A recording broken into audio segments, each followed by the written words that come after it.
I agree with the importance of managing games. I also agree with the delusional state that we have when we talk about being a player being a game manager. It is one of the greatest assets I believe a quarterback can have. You got to manage the game regardless. Our understanding of it is the guy that does nothing great, the guy that just does what the coach says, turn around and hand the ball off and make easy throws. First of all, there's no such thing as easy throws in the National Football League. Every throw is always a tough throw because those are two pros. You're throwing 2-1. The other one is trying to defend a pro. Pros, the best in the business, the best this game has to offer at this, at those positions. So there is no easy. Game manager really means the guy that makes the plays and manage the game. The crucial plays at the crucial time to keep the game going in his favor. Two of the greatest game managers we've ever seen plays in this game Sunday. Patrick Mahomes has just retired, and then Tom Brady. Two of the greatest quarterbacks we ever seen. The greatest thing they ever did was manage games. Skip Key, this is the kind of stuff that just irks me. You know, when I hear statements like this, when I heard people say, you get strong as the game goes on. This guy gets stronger as the game. You can't let a dummy like me hear stuff like this because I got to go and try to see, is that true? Somebody's getting stronger as the game goes on and I'm not getting stronger, so I'm killing myself trying to test this theory. And I can tell you, it's a lie. No one gets stronger as the game goes on. You try to lose less strength as the game go on, as the next man is going to lose. That's what you do. We got it all mixed up. We got it backwards. It's my pet peeve. We got to stop saying stupid things and calling ourselves smart. That's stupid stuff. A game manager is the greatest asset a quarterback can have. Manage the game, make the plays when you need to make the plays. Patrick Mahomes and Tom Brady has done it great. Brock Purdy is doing it great. Stop giving it to the man with a negative connotation and give him his flowers right now. You know, I don't know how many games you actually won in your career, Michael, and I don't know how many I actually won in my career, but I could tell you the games that we did win, our quarterbacks managed the situation, which means they did not give the football to the other team. They did not take unnecessary chances to put us in harm's way. They stayed on script. It did everything that the coaches asked them to do, which was get the team into the end zone. So my definition of a game manager is doing everything right, doing everything that is asked of you. There's this negative connotation about the game managing situation. Like you said, Michael, he just takes the ball, he hands it over, and the other guys do everything, and that's pretty much it. That's not true. Okay, a game manager is somebody that they don't trust. They don't want you throwing the football at all. They just say, hey, you just turn around and hand the football off. You throw a screen here and there. We're going to keep your attempts down to 12 because we don't trust you.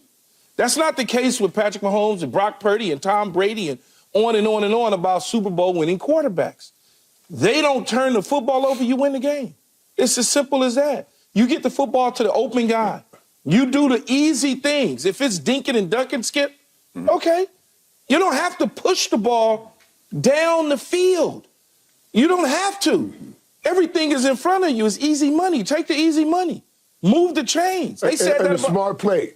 Smart play. And you know, Skip, one thing you talk, because I think when you were talking, Key, I went back to Peyton Manning. You remember when Peyton first got to Denver?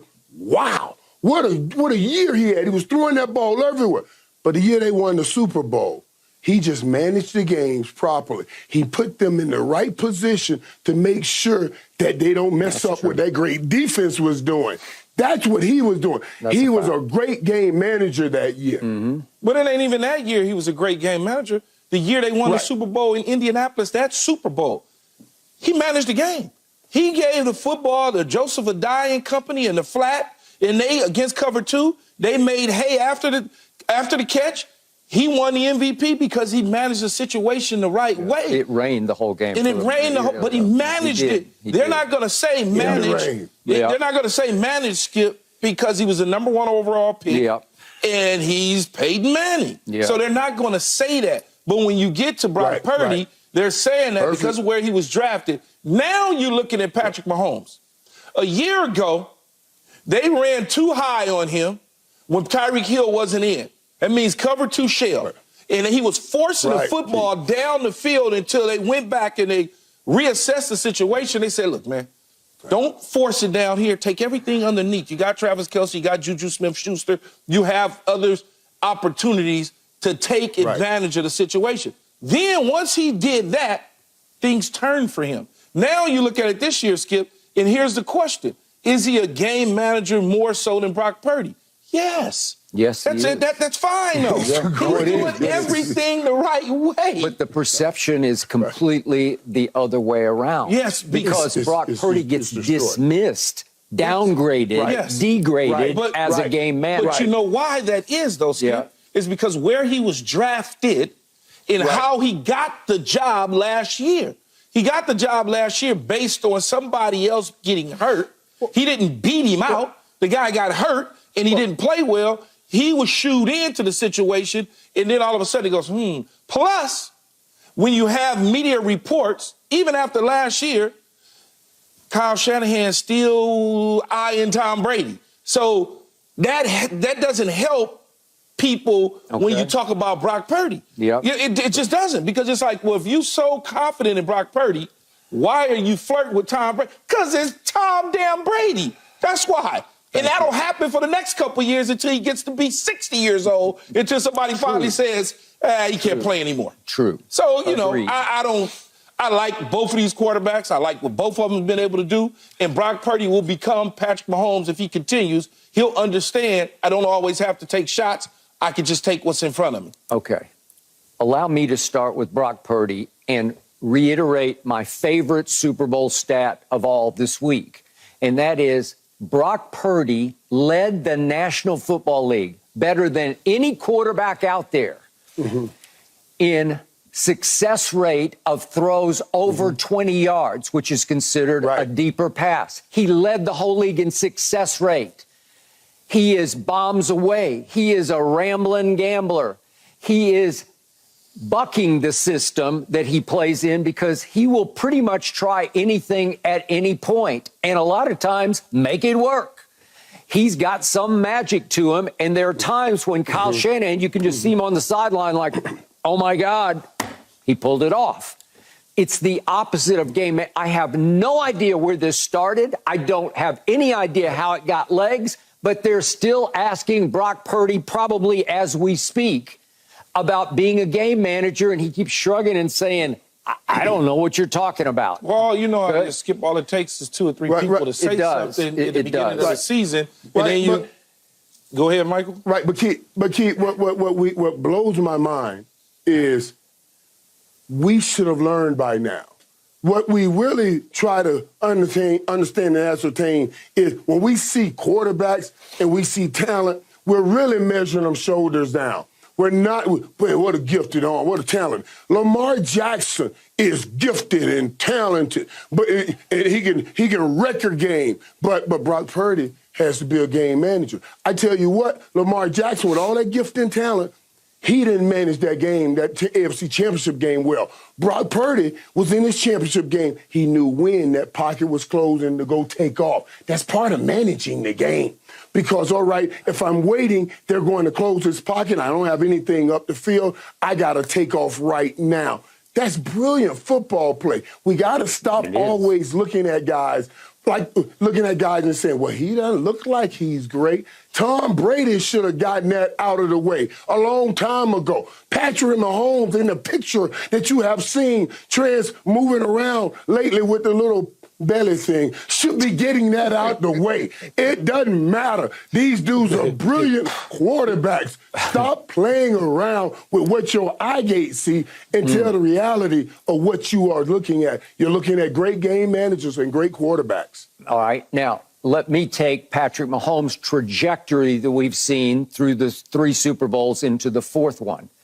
The first one, he throws 2 interceptions, one late third quarter and one early fourth quarter that should have lost that Super Bowl to the San Francisco 49ers.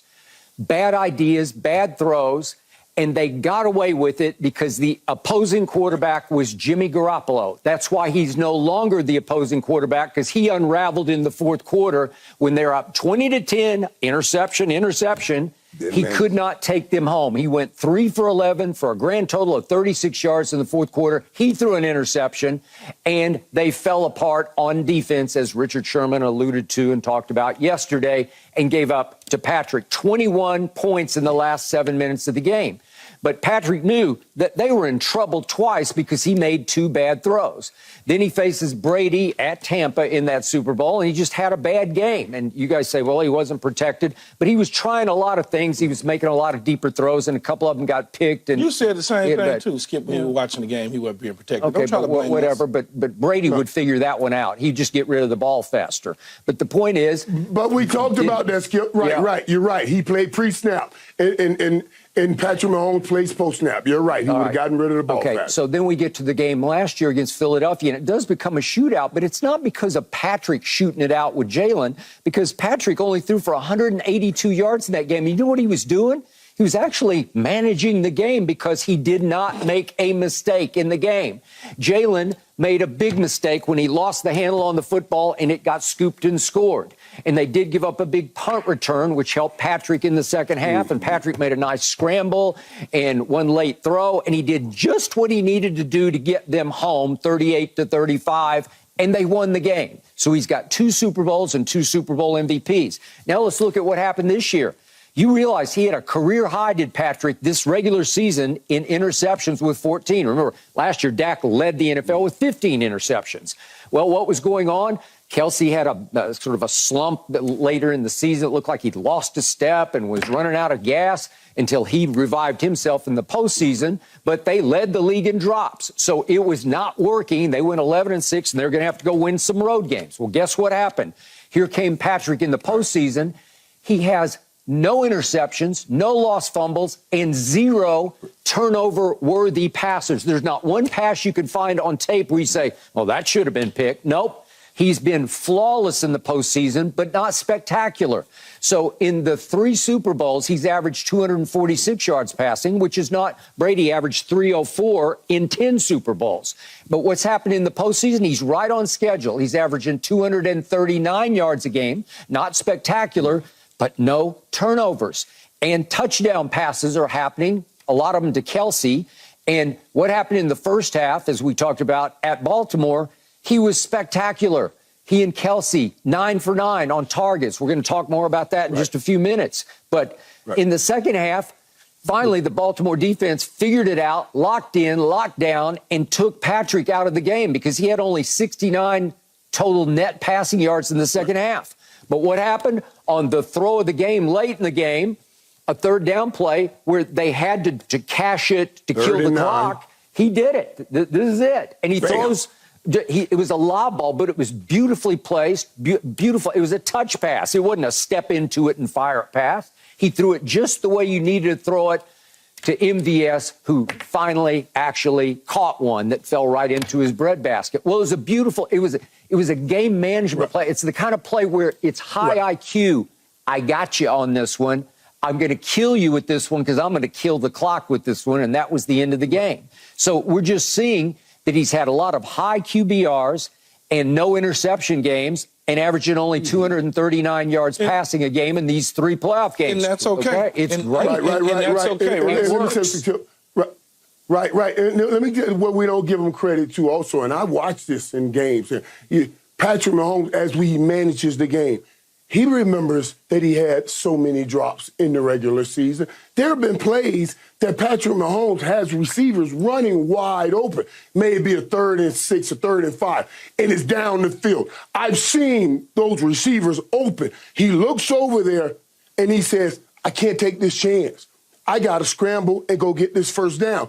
That's managing the game. That's what I'm talking about. I go back to guys like Lamar Jackson. I say, Lamar, that player was open. You got to throw that ball or either say to yourself, I can run and go get this first down. I'm not going to risk making that throw. That's the brilliance. that Patrick Mahomes makes in crucial moments that win football games, that you saw Brock Purdy do last week, crucial moments that win football games. He says, I'll run for 5 instead of trying to pick up another 35 yards throwing for my stats because I'm managing to win this game. It's brilliant football play. We got to wash our mouth out with soap with all of that game manager being a negative thing and stop doing it. Yeah. You know, the thing, Skip, when you look at any quarterback, for instance, when they're doing everything the right way, whether it's 5-yard passes, 10-yard passes, whatever the case is, I need you to hit that pass to MVS on 3rd and 9 with 2 minutes plus to go in the fourth quarter. Yep.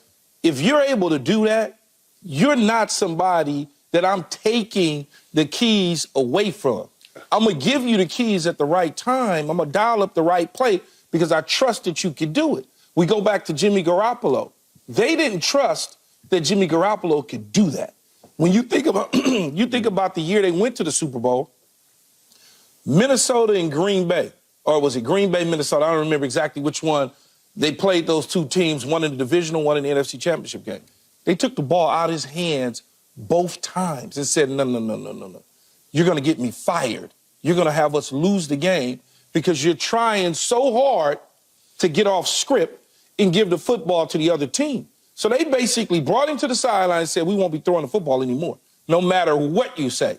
We're not doing it. And then when you go to the actual Super Bowl game, he wasn't able to hit those passes when they needed him to, just like Patrick Mahomes was able to hit on MVS when they were able to, or just like Brock Purdy was able to pull the ball down against Detroit and make hay scrambling around. Or even when he scrambled and hit Juszczyk on the sideline. And he hit George Kittle, too. That was a perfect throw. But moving right, that throw to Kittle was perfect.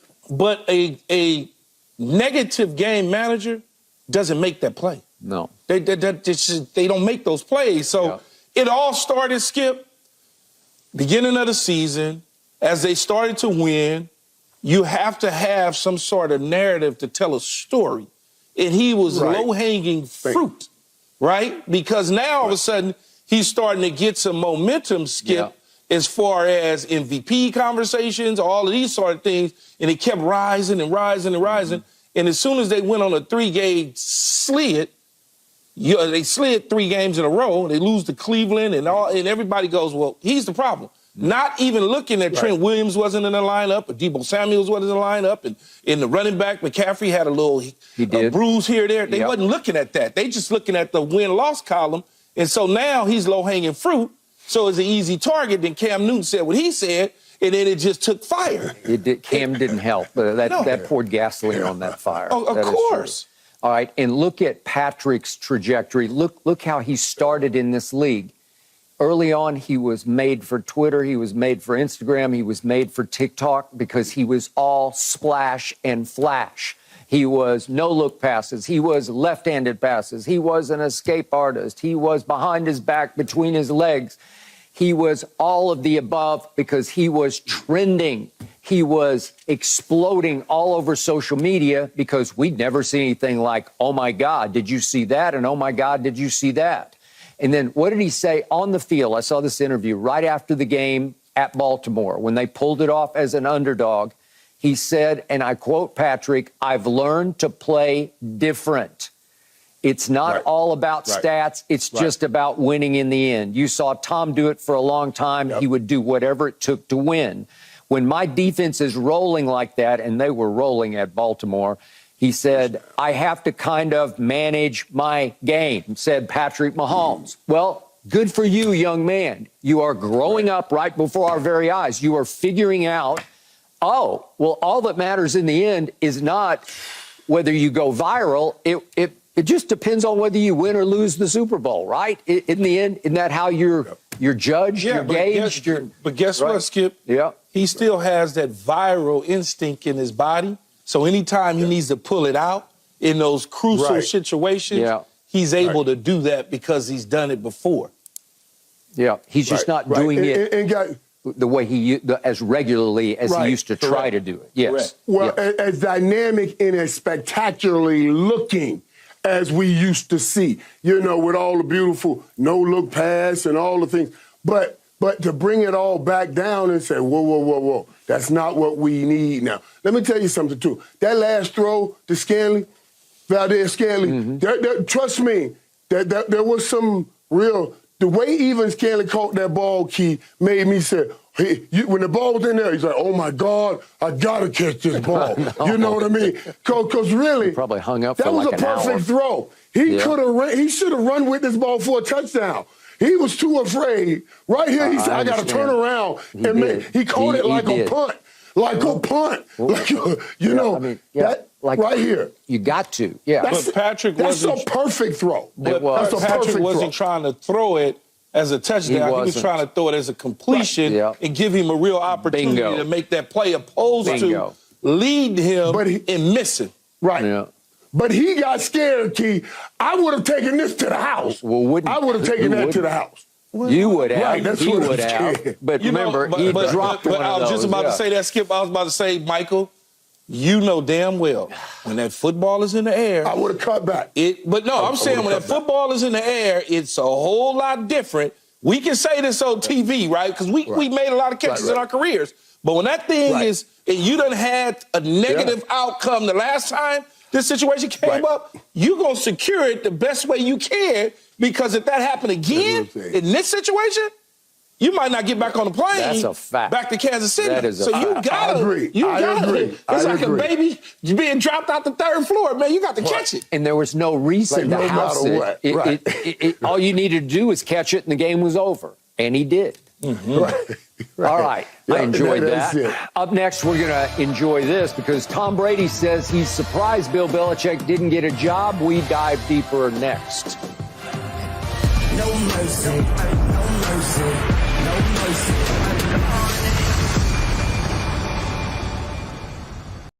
Thanks for watching, Undisputed fans. Do you want more highlights from the show? Make sure to click that subscribe button for all the exclusive content from Undisputed.